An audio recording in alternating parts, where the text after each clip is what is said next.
សួស្តីអ្នកទាំងអស់គ្នាថ្ងៃនេះវិលត្រឡប់ជាមួយខ្ញុំសាជាថ្មីម្ដងទៀតហើយសង្ឃឹមអ្នកទាំងអស់គ្នាដែលមិនទាន់បានជួយចុច Subscribe ឬក៏អ្នកដែលកំពុងមកថ្មីអាចជួយចុច Subscribe ឲ្យខ្ញុំម្នាក់មួយផង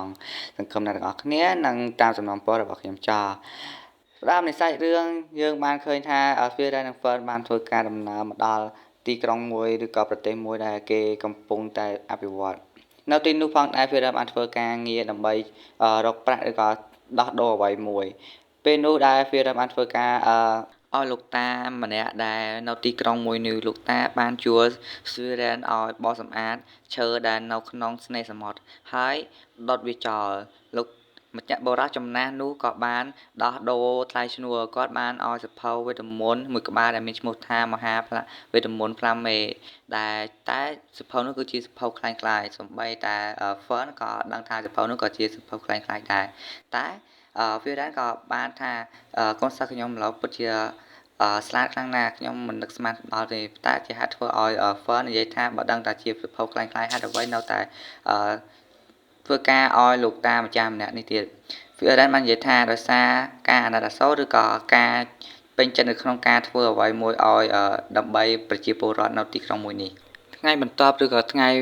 ទៅមុខ2ថ្ងៃឬក៏ពួកគេនៅតែធ្វើការងារដដែលហើយដុតការងារលើកឈើលើកអីឲ្យដុតមានអីច្រើនវាក្រៅពីការងារប៉ុណ្ណឹងទេដោយសារពួកគេចេះរូបវេទមន្តស្រាប់ចឹងវាងាយស្រួលអត់មានក្នុងការលំបាកក្នុងការដឹកជញ្ជូនអីvậyទេមិនយូរប៉ុន្មានពួកគេបានធ្វើការបោសសម្អាតនៅស្នេហ៍សមុទ្រនោះយ៉ាងស្រស់ស្អាតរំបីតែទឹកក្នុងទន្លេក៏គ្មានមេរោគឬក៏បរិសុទ្ធបំផុតវាអាចយកមកប្រើប្រាស់ប្រចាំថ្ងៃបានទៀតផងមើលទៅវាពិតជាស្រស់ស្អាតខ្លាំងណាស់ព្រឹកស្អែកឡើង Fira បានធ្វើការមកជួបនឹងIsam ដែលជាមិត្តភក្តិរបស់ Fira មួយទៀតដែលគឺជាអំបូរទឿតែនៅរស់ Fira បាននិយាយថាខ្ញុំដូចជាខានមកជួបនឹងលោកយូរហើយលោកមើលទៅដូចជានៅតែដែលសោះហេតុអ្វីការខ្ញុំបបួលលោកទៅជាមួយហេតុអ្វីលោកថាចាស់ពួកគេបានធ្វើការសំណាក់គ្នានៅក្នុងផ្ទះរបស់អ៊ីសាពួក Fira បាននិយាយថាខ្ញុំដូចជាចង់រកសិភៅមហាវេទមន្តផ្លាមេដែលគឺជាសិភៅដែលយើងអាចធ្វើឲ្យមនុស្សដែលស្លាប់ហើយអាចមកនិយាយជាមួយនឹងយើងបានប៉ុន្តែ Fira និយាយថាមើលទៅសិភៅនេះមើលទៅដូចអត់មានពិតទេយើងរកឃើញយ៉ាងណាក៏មានពិតដែរតែអ៊ីសាបាននិយាយថាខ្ញុំបានចរចាឬក៏និយាយជាមួយនឹងគូកងជាមួយនឹងHeater ដែលគេនៅរកការវាគេនៅរស់ឥឡូវគេស្លាប់បាត់ហើយឆ្អែតឡើងពួកគេបានធ្វើការនាំគ្នាទៅដើររកសិភៅមហាផ្លាមេនៅក្រោមដើមឈើធំយក្សមួយនៅកណ្ដាលព្រៃពួកគេបានធ្វើដំណើរដើររកស្វែងរកជាយូរណាស់មកហើយតែរកមិនទាន់ឃើញពួកគេបានធ្វើការសម្រាកនៅតាមដងទន្លេឬក៏តាមព្រៃនានាដូចជាការហោះហើរលើទឹកការហូបផ្លែទំពាំងបញ្ជូរជាដើមពួកគេខិតខំយ៉ាងណានៅតែមិនទាន់បានរកឃើញមិនយូរប៉ុន្មានពួកគេបានធ្វើការរកឃើញរដើមឈើមួយយក្សប៉ុណ្ណានៃដែលនៅកណ្ដាលព្រៃដែលនៅទីនោះដែរគឺវាបានធ្វើការដោះស្រាយមន្តអាគមឬក៏ជាបាននឹកដល់អនុស្សាវរីយ៍ដែរគឺជាដើមឈើដែលអ្នកគ្រូរបស់គេបានដាំនៅពេលដែលគេនៅតូចមិនយូរប៉ុន្មាន Fira បានធ្វើការដោះស្រាយមន្តអាគមដែលធ្វើឲ្យដើមឈើនោះមានការបញ្ចេញពន្លឺយ៉ាងច្រើនដែលធ្វើឲ្យដើមឈើនោះរីកឬក៏បើកទ្វារមួយឲ្យសម្រាប់ពួកគេចូលក្នុងទ្វារនោះផងដែរពេលទៅចូលទៅដល់មានឃើញសភៅមួយក្បាលដែលជាសភៅវេទមន្តមហាផ្លាមេដែលគឺជាសភៅមួយនៅចំកណ្ដាលនៃដើមឈើធំនោះពួកគេបានដើរមកមើលអានសភៅដែលនៅចំកណ្ដាលនោះដែរ Fira បានដឹងថាសភៅនោះគឺជាសភៅคล้ายៗដែលនាងដឹងថាអក្សរនោះគឺជាអក្សររបស់អ្នកគ្រូរបស់នាងគឺជាអក្សរដែលតាំងពីយូរណាស់មកហើយដែលគ្រូនាងមិនទាន់បានស្លាប់ដែលសរសេរបន្សល់ទុកឲ្យនាងក្នុងសភៅនោះបាននិយាយថាខ្ញុំធ្លាប់បានមកជួបនឹងក្លារបស់ខ្ញុំហើយនៅទីនោះមានដែលពិតជាស្រស់ស្អាតណាស់ដូចជាឋានសួគ៌អញ្ចឹងដែលមានពណ៌មាសភ្លឺស្អាតដែលមើលទៅវាអស្ចារ្យមែនតើនាងបាននិយាយថែមទៀតថាពិភពលោកនេះពិតជាស្រស់ស្អាតហើយវាមានទីកន្លែងនេះពិតប្រាកដមែនគឺជាឋានសួគ៌ Fira បានតបទៅនឹងEason ដែលថាខ្ញុំនឹងទៅរកសភៅមួយទៀតដែលនៅកន្លែងស្ដេចបិសាច Eason បាននិយាយថាខ្ញុំចង់ឲ្យនាងទៅកន្លែងនោះដើម្បីទៅជួបនឹង He-Man នេះគឺជាគោលបំណងរបស់ខ្ញុំដែលចង់ឲ្យនាងធ្វើយើងកាត់មកពេលព្រឹកឡើង Fira បានធ្វើការបបួលIsam ទៅជាមួយតែ Isam បាននិយាយថាខ្ញុំចាស់ហើយមិនអាចទៅធ្វើដំណើរជាមួយនាងបានទេពេលនោះដែរ Fira បានធ្វើការទៅតែ ពីអ្នក Fern ទៅទីក្រុងមួយនៅគណៈពេលនោះដែរប្រជាជននៅទីនោះបានដឹងថានាងគឺជាអ្នកធ្វើដំណើរឆ្លងកាត់ទីនោះអ្នកនោះបាននិយាយថានាងកុំទៅភូមិមួយទៀតដែលឆ្លងកាត់ព្រៃនេះអសោះដោយសារអ្នកភូមិជាច្រើនដែលបានឆ្លងកាត់ព្រៃនេះគឺតែងតែបាត់បង់ជីវិតឬក៏បាត់បង់អត់ដែលឃើញត្រឡប់មកវិញសោះពេលនោះដែរនាងក៏បានទៅស៊ើបសួរនៅក្នុងភូមិនោះផងដែរនាងអ្នកខ្លះនាងបានទៅសួរក្មេងទៅសួរអ្នកចាស់ទៅសួរចាស់ជរានៅក្នុងភូមិនឹងតែគេប្រាប់មកអ្នកខ្លះគេប្រាប់ថាភាគច្រើនគឺជាខ្មោចដែលចូលចិត្តបំលាចមនុស្សអ្នកដទៃខ្មោចនេះវាចូលចិត្តបំភ័យអ្នកដទៃឬចូលចិត្តធ្វើបាបមនុស្សជាច្រើនគ្រាន់តែអ្នកភូមិនិយាយព្រាម Firen ហើយនឹង Turn ក៏បានដឹងថាវាគឺជាមិនមែនជា undead ទេវាគឺជាប្រភេទខ្មោចម្យ៉ាងដែលវាចូលចិត្តធ្វើបាបមនុស្សបន្ទាប់មកនាងក៏បានមកផ្ទះសំណាក់របស់នាងដើម្បីអង្គុយហើយ Firen ក៏បានចង់និយាយថានាងនឹងចង់កិច្ចវេះថាខ្ជិលខ្វាយខ្វល់តែជា Fern បាននិយាយថាយើងត្រូវតែជួយអ្នកភូមិយើងត្រូវតែមិនត្រូវទុកឲ្យអ្នកភូមិវេទនាយ៉ាងនេះទេ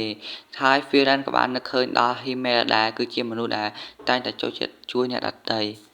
Firen បាននិយាយថាចឹងក៏បានយើងត្រូវជួយអ្នកភូមិហើយចាំយើងធ្វើដំណើរទៅមុខទៀតថ្ងៃឡើងពួកគេបានធ្វើដំណើរឆ្លងកាត់ទីកន្លែងដែលព្រៃតែងតែបាត់អ្នកភូមិជានិច្ច Firen បានសន្និដ្ឋានថានេះវាតែងតែមានស្នាមវេទមន្តរបស់undead មួយនោះវាតែងតែបន្សល់ទុកនូវស្នាមដែលវាបានសម្លាប់មនុស្សហើយវាមានវេទមន្តម្យ៉ាងដែលថាវាចូលចិត្តខ្លួនមនុស្សដែលជាមនុស្សក្តីស្រឡាញ់របស់ម្នាក់ហ្នឹង Firen បានប្រាប់Turn ថាបើខ្មោចនោះចេញមកយើងប្រើវេទមន្តបាញ់វាយកហ្មងទៅ Fern បានថាយើងបាញ់វាហ្មងទៅមិនទាន់បានអីផងខ្មោចនោះវាបានចេញបង្ហាញមុខប៉ុន្តែវាបានបញ្ចេញខ្លួនរបស់Ether ដែលបានស្លាប់ទៅហើយដែលបង្ហាញធ្វើឲ្យ Fern មិនអាចលើកដៃប្រើវេទមន្តទម្លុះEther បាននាងដឹងថានោះគឺជា Undead ដែលចូលចិត្តបង្ហាញធ្វើបាបមនុស្សបើនាងចូលទៅនាងអាចនឹងស្លាប់តែFern បានប្រាប់ថាឲ្យបាញ់ទៅបើមិនបាញ់ទេធ្វើអ្នកគ្រូបាញ់ហើយតែមិនទាន់អីហងស្រាប់តែ Undead មួយទៀតដែលបង្ហាញមុខថាFiren តើនាងបានចាំខ្ញុំទេតើនាងអាចបាញ់ខ្ញុំទេបាញ់មក Firen ក៏មិនចាំទុកយូរដែរក៏បាញ់ប្រើវេទមន្តបាញ់យកតែម្ដងជីវងាប់បាត់ឡើងដាច់មកព្រៃមកចំហៀងពីក្រោយហ្មងដែលធ្វើឲ្យ Fern ក៏ឃើញរូបរាងពិតរបស់ Undead មួយនោះFern ឃើញចឹងមែនតែពេលនាងប្រើវេទមន្តទៅក៏ខ្លាំងណាស់ដែរក៏មិនអន់ជាង Firen ដែរពេលពួកគេបានសម្លាប់ Undead នោះហើយនាងពួកគេក៏បានធ្វើដំណើរទៅជ្រុងម្ខាងនៃចន្លងភ្នំមួយនោះទៀតពេលពួកគេទៅដល់ពួកគេក៏បានឃើញសត្វនាគមួយដែលជាសត្វនាគ Retragon វាចូលចិត្តវេទមន្តហើយវាចូលចិត្តប្រមូលប្រភពវេទមន្តជាច្រើនមកធ្វើជាសម្បុករបស់វានៅក្នុងសម្បុករបស់វាមានសភៅវេទមន្តមួយក្បាលដែលវាចង់បានហើយវាជានាគដែលបានសម្លាប់មនុស្សអស់ជាច្រើនអ្នកមកហើយមើលទៅ Fern ក៏បានចិត្តចង់ជួយអ្នកភូមិឬអ្នកស្រុកដែលឆ្លងកាត់ទីនេះវាចង់សម្លាប់នាគនេះចោល Fern បានប្រើវេទមន្តរបស់នាងបាញ់ទៅនាគនោះតែមិនបានធ្វើឲ្យវាឈឺទេបានត្រឹមតែធ្វើឲ្យវាខឹងខណៈពេលនោះ Firen ក៏រត់មុនសោះទៀតចំណែកឯ Fern វិញបានភ័យខ្លាចបំណោះហើយក៏រត់តាមក្រោយ Firen បាននិយាយថាយើងត្រូវវឹកហាត់ឲ្យខ្លាំងជាងនេះហើយចាំយើងមកយកសភៅនោះម្ដងទៀត Fern បាននិយាយថាខ្ញុំមិនចង់មកម្ដងទៀតទេFiren បាននិយាយថាអញ្ចឹងយើងត្រូវការមនុស្សបន្ថែមហើយពេលនិយាយដល់រកមនុស្សបន្ថែម Firen បាននឹកឃើញដល់Asem ដែលបានប្រាប់ថាខ្ញុំមានសិស្សម្នាក់ដែលនៅក្នុងចន្លងភ្នំនឹងដែរពេលពួកគេបានធ្វើដំណើរមកដល់ទីក្រុងមួយនោះពួកគេបាន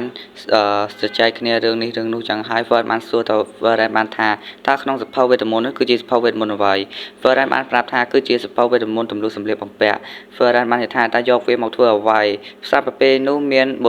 យាយចាស់ម្នាក់បានមកសួរនាំថាតើពួកគេចង់រកនរណាគេ Firen បានប្រាប់ថាខ្ញុំមករក Stark កាត់មកមើល Stark វិញនៅកំពុងតែលេងជាមួយនឹងក្មេងៗពេលពួក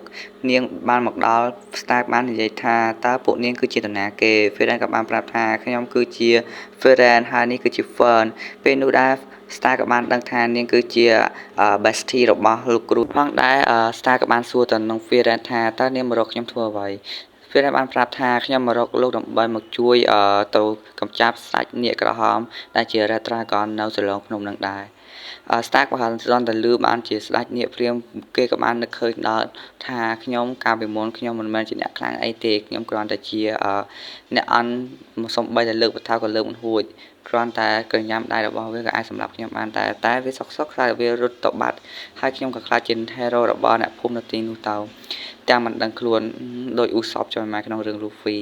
ដែលថាយើងអត់មានបានធ្វើអីហ្នឹងក៏ខ្លាចជា hero ដែរចឹងណាស្រាប់ទៅពេលនោះដែរFern ក៏បានប្រាប់ថាស្មានតែខ្លាំងតាមពិតអន់ដែរហ្នឹងហើយ Fern បាននិយាយថាចាំគិតឲ្យច្បាស់សិនហើយចាំទៅខ្ញុំទៅរកអីហូបសិនពេលជប់ឡើង Fern បានមកលឺសំឡេងនៅក្បែរចលងភ្នំនោះហើយក៏បានដើរមកឃើញ